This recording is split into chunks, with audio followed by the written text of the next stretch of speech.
We've been pre-designed since we were kids to believe that if you're comfortable, things are good. I want to share with you this morning that if you're comfortable somewhere in the business right now, you probably need to take one step just beyond where you're most comfortable. The biggest fish are in the roughest water. If you are going to pursue a life of purpose and influence, which is what leadership is, you've got to be able to look life in the eyes and go, that is the truth. If you can commit to one incremental shift and believe in that one incremental shift, you're going to be more successful in the long run. Do you really accept the circumstances you find yourselves in? Are you a person who owns responsibility? Do you create a culture of responsibility? Are you acknowledging the progress that you're making? Or are you so focused on something out there that you can't enjoy what's happening in the moment? When the days are long and the stress is high, don't stop playing. When you wake up in the morning and think, why exactly did I volunteer for this? Don't stop playing. When you were struck with something that you were prepared for but did not expect, don't stop playing. Accept your circumstances, take action, take responsibility, acknowledge progress, commit to great habits of gratitude, and kindle your influence. Mike is a coach to leaders across North America. Our nation's foremost media outlets have invited Mike to share his thoughts on what it takes to lead courageously. Mike was chosen as one of the 40 hottest business speakers in America, and a new book, Leadership Isn't for Cowards, was just released. And Mike has a bachelor's in business and a master's in psychology. So I could go on and on because he's got tons of accolades, but why don't you just take it away, Mike, and show us your stuff. I'm really privileged to be able to spend some time with you now talking about how to take your business up to another level relative to your customer experience. I used to run a psychiatric hospital in California. I realize that's redundant. So everybody stand up, please. Look around the room, make eye contact with 3.5 people, please. The half person is the short person. All right. Here's what I need for you to do, please. I need for everyone in the room to find somebody in the room that it looks like you can trust, somebody who doesn't work with you. Quickly, everybody gets a partner, no threesomes, go. Just 10 seconds or less answering this question. What is the biggest challenge you are currently facing in your job every day? Don't you feel better? I mean, if that exercise isn't good for anything else, isn't it good for, oh my God, I thought I had problems. Jeez. All right, I need you to find a place to sit so you can sit with your partner. You need to sit beside your partner if possible. Okay, turn and face your partner, please. Raise your right hand. Put your right hand against your partner's right hand. Don't get nervous, germaphobes. Don't get nervous. Choose an A person and a B person. Between the two of you, choose an A person and a B person. Here comes a psychological test. You ready? A people. A people, push. B people, why are you pushing? I said A people, push. B people said, I don't think so, control freak. Don't think so. B people said, not so fast, pushing. Now here's the question. B people, why did you push back? It's a natural tendency. I didn't push back. Yeah, sure you didn't, teacher's pet. I was trying to be supportive. Whatever. Here's the reason you push back. You push back because you don't like to be pushed. Human beings hate it. You ever notice that? But since you were a kid, you were taught, push yourself to get better grades. Push yourself to get along better with your brother and sister. Push yourself to graduate. Push yourself to tie your shoes. Push yourself to get potty trained. Push yourself, push yourself, push yourself. And if you think about it, it all started with push. You ever thought about that? There you were taking a nice little nap, all cozy, life was good. You hear some muffled person, push. You're like, oh my God, what the? Bam, there you are, bright light. Somebody smacks you on the butt, shoves something up your nose, sucks the snot out, throws you in a crib, and that's how it all started. But you know what I know? I know that you and I don't like to be pushed, and neither do your customers. And what we're going to talk about is how the era of push is over, and yet we still believe that's the key to success. And so what we have to figure out is this new notion, this new idea in customer psychology called invitation. How do we invite customers? How do we invite people to join us in a way that's compelling enough for them to feel like being loyal to you is the most important thing? The great challenge of creating amazing customer experiences is the extent to which we are able to bridge the gap here. The gap between the experience we intend to create and the experience we actually create. You see, what organizations that are powerfully successful do is they're able to bridge the gap between intent and reality, between what we want to do and what we actually do, between the people that we intend to be when we get up in the morning and the people that we are when we go to bed that night. But intention doesn't appear to be enough because there still exists a gap, even for smart, well-intended people like me and you. So the question I want us to explore this morning is this: why?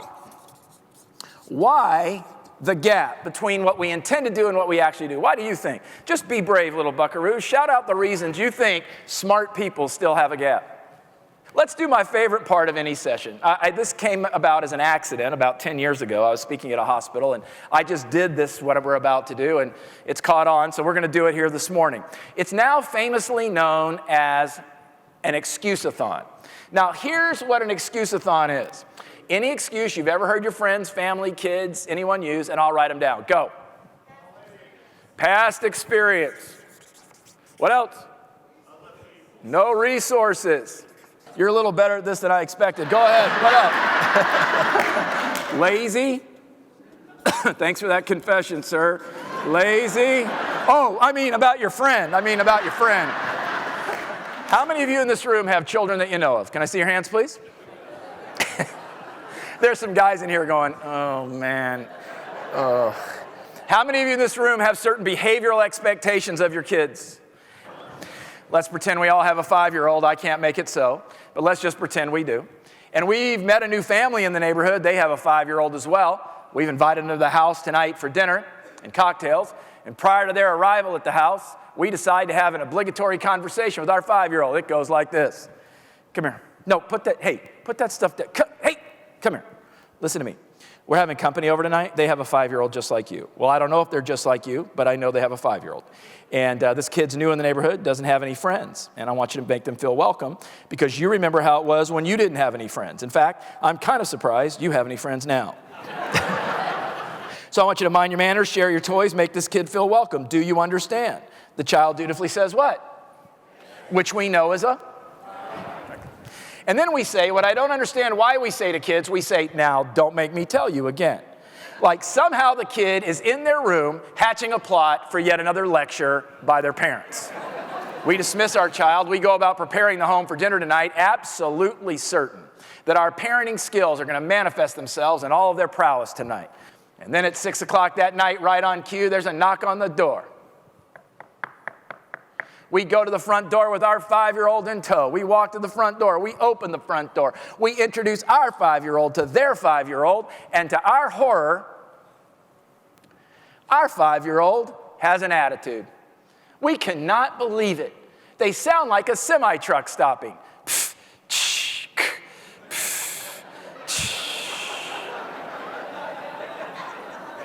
You ever notice when you're mad at a kid, you can barely talk? We just had a conversation. Dude, what happened? Your child looks at you like this. I don't know what you're talking about right now. Didn't we have a conversation just a few hours ago about my behavioral expectations? Yes, I seem to recall such a conversation. It was actually more of a lecture. Didn't you agree to abide by my expectations? Yes, at the time, your expectations seemed completely reasonable. Then what happened? The kid says what? Yeah. So you look at the kid and you say, I really want an explanation. Your child looks you right in the eyes and says, do you really want an explanation? Or is that simply a rhetorical question? No, wise guy, I really want an explanation. So your child looks you right in the eyes and says, you know, I got to tell you, I gave careful consideration to your request for me to be nice to that kid.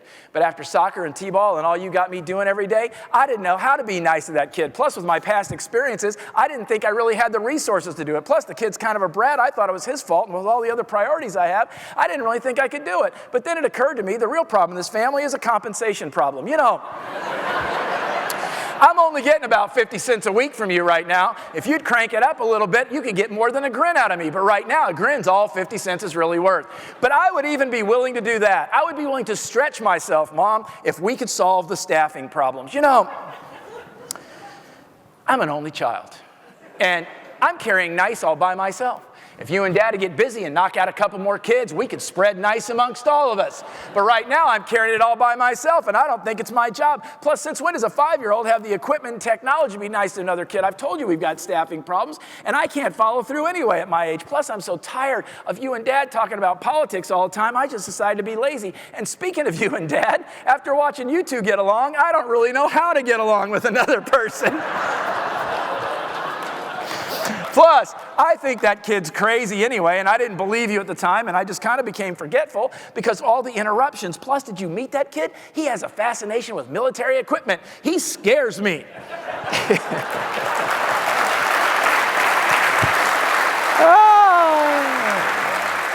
My guess is none of you in this room would allow your child to get away with one single excuse on this flip chart. And yet I'll guarantee you every one of us in this room have used something on that flip chart, including me, in the last 60 to 90 days to justify why we have not more effectively closed the gap between intention and actual execution. You see, the real thing about customer experiences is this. Customers want the experience to blend and connect without all of this in the way.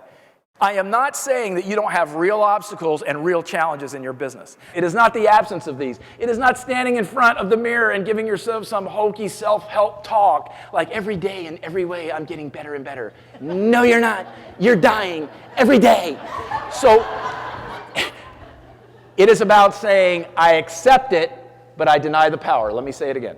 What we know about high performers is they accept the presence of the challenges they face and deny the power of it to define them.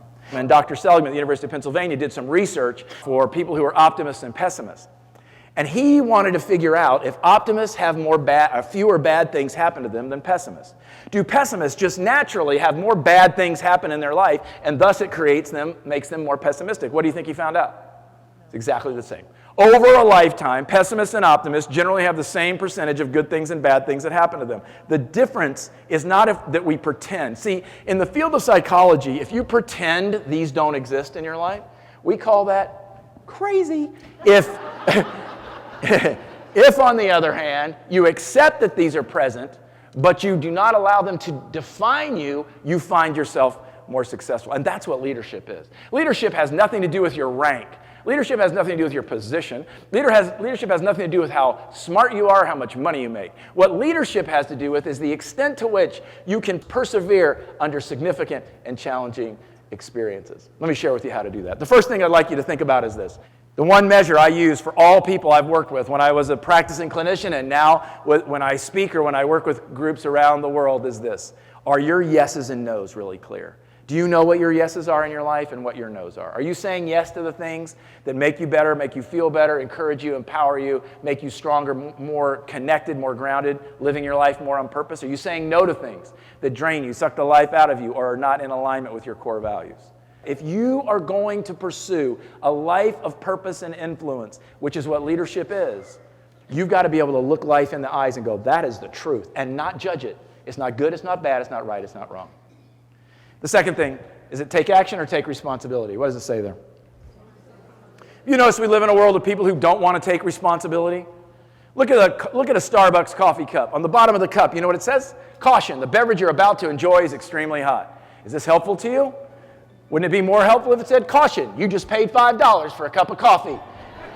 This could lead to further irrational retail purchases. That would be a problem. In your life, you're going to create a culture of blame or a culture of responsibility.